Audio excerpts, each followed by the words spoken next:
आज मुझे बहुत प्रसन्नता हुई है और मैंने तो उसी समय सुन लिया था जब कोर्ट ने निर्णय दिया। इससे कांग्रेस का काला चिट्ठा जनता के सामने आ गया है और वो वास्तव में ये लोग कोई प्रमाण नहीं जुटा पाए। ये भगवावादियों को सताने के लिए भगवाधारियों को कांग्रेस ने सब करवाया था। मैं तो यही कहूँगा कि हमारी विजय हुई है और इन सातों जो मुक्त हुए हैं आरोपी, इनको मिलकर तत्कालीन कांग्रेस सरकार पर मानहानि का दावा करना चाहिए। वैधानिक कार्रवाई की जानी चाहिए। निश्चित वैधानिक कार्रवाई की जानी चाहिए। इनकी शरारत थी, इसका दंड इन्हें भुगतना पड़ेगा। ये धर्म का नहीं होता। हिंदू आतंकवादी कर सके, हिंदू कभी आतंकवादी रहा ही नहीं। इतिहास देखें। माननीय न्यायालय का आभार व्यक्त करती हूँ, अभिनंदन करती हूँ। जिस तरह से सुनियोजित तरीके से उस घटना को भगवा आतंकवाद कहकर के कांग्रेस ने अंजाम देने का काम किया था। इसमें दो विषय हैं, जो मारे गए उनको न्याय भी नहीं मिला और जो आतंकवादी थे वो पकड़े नहीं गए और हिंदू समाज को, साधु समाज को कांग्रेस ने पूरी तरह षड्यंत्र के तहत बदनाम करने की कोशिश की। हमारे यहाँ कहते सत्यमेव जयते, सत्य की विजय हमेशा होती है।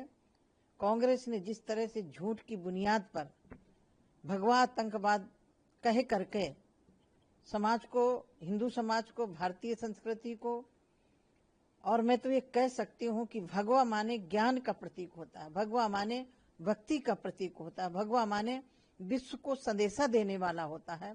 उस भगवा आतंकवाद कह करके कांग्रेस ने जिस तरह से गुमराह किया था और जो मालेगांव में मारे गए थे, एक तरह से उनके साथ भी कांग्रेस ने अन्याय किया था।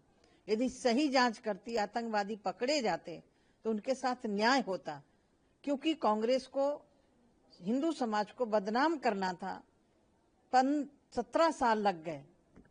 साध्वी प्रज्ञा ठाकुर सहित 7 लोगों के ऊपर जिस तरह से झूठे आरोप लगाए गए थे, कोर्ट में झूठे आरोप सिद्ध नहीं हुए और बरी हुई। मैं माननीय न्यायालय का पुनः आभार व्यक्त करती हूँ और पुनः ये कहना चाहती हूँ, ये कांग्रेस के मुंह में सीधे तमाचा लगा है। कांग्रेस ने जिस तरह से हर जगह हिंदू आतंकवादी कह करके संबोधन किया। हिंदू वो है सहिष्णु है, हिंदू वो है सर्वे भवन्तु सुखिनः, सर्वे सन्तु निरामया, सर्वे भद्राणि पश्यन्तु मा कश्चित् दुःख भाग् भवेत्। हिंदू कभी किसी को कष्ट नहीं देता, दुख नहीं देता। हिंदू ब्रह्मा से लेकर चींटी पर्यंत तक भगवान के दर्शन करता है। हिंदू कैसे आतंकवादी हो सकता है? लेकिन कांग्रेस ने आतंकवाद को भी एक रंग देने का काम किया था। वो नकाब हुआ है, उतरा है, कांग्रेस का चेहरा काला उतरा है। और मैं कह सकती हूँ कि दोबारा ऐसी कांग्रेस को जुर्रत नहीं दिखानी चाहिए।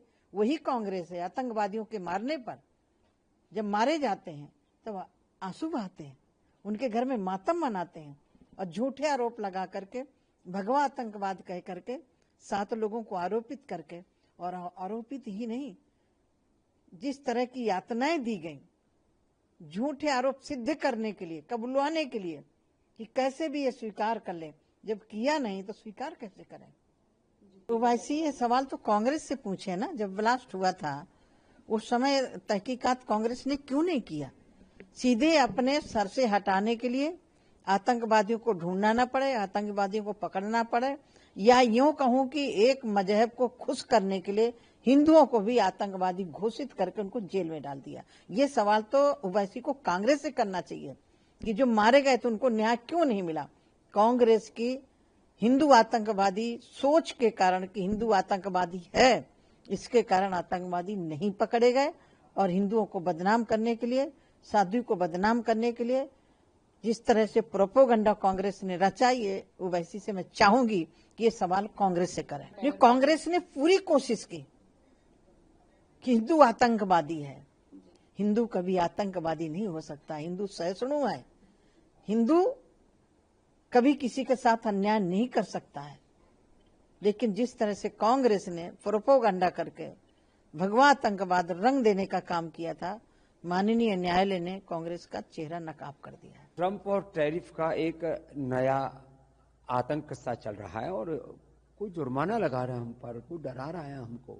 भारत को इतना सशक्त बनना पड़ेगा कि सारी दुनिया के राष्ट्राध्यक्ष भारत के शरणागत होकर के दंडवत करें।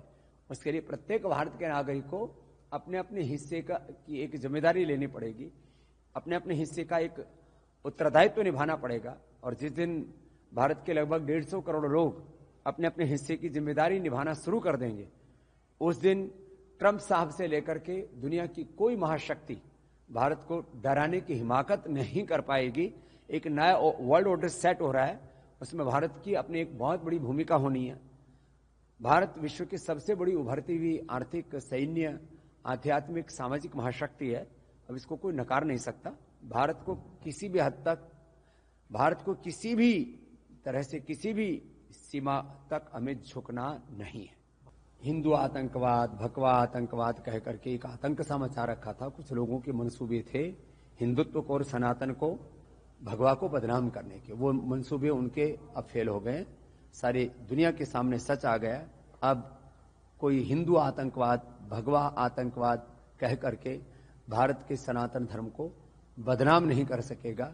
शुक्रिया कोर्ट को। देखो, ऑपरेशन सिंदूर और महादेव अभी ऑनगोइंग प्रोसेस है और सारे देश के राजनीतिक दलों को राजनीतिक दलदल से बाहर निकल करके पूरी दुनिया के सामने भारत की प्रतिष्ठा, भारत की मान मर्यादा, भारत की एकता, अखंडता और संप्रभुता की रक्षा के लिए, देश की स्वाधीनता की रक्षा के लिए मेरा सबसे करबद्ध जो है निवेदन है कि हम देश के अंदरूनी विषय, महंगाई है, बेरोजगारी है, गरीबी है, हमारे जातीय मुद्दे हैं, राष्ट्रीय मुद्दे हैं, खेती के, एग्रीकल्चर के, इंडस्ट्री के, हेल्थ के, एजुकेशन के, इतने मुद्दे हैं हमारे सामने। उसके ऊपर हम एक दूसरे को घेरें, एक दूसरे के ऊपर प्रश्न करें, लेकिन कम से कम हमारे जहां पर राष्ट्र की एकता, अखंडता, संप्रभुता की बात आती है, विश्व में भारत के गौरव, मान मर्यादा की बात आती है, वहां पर सारे देशवासियों को एक दिखना चाहिए।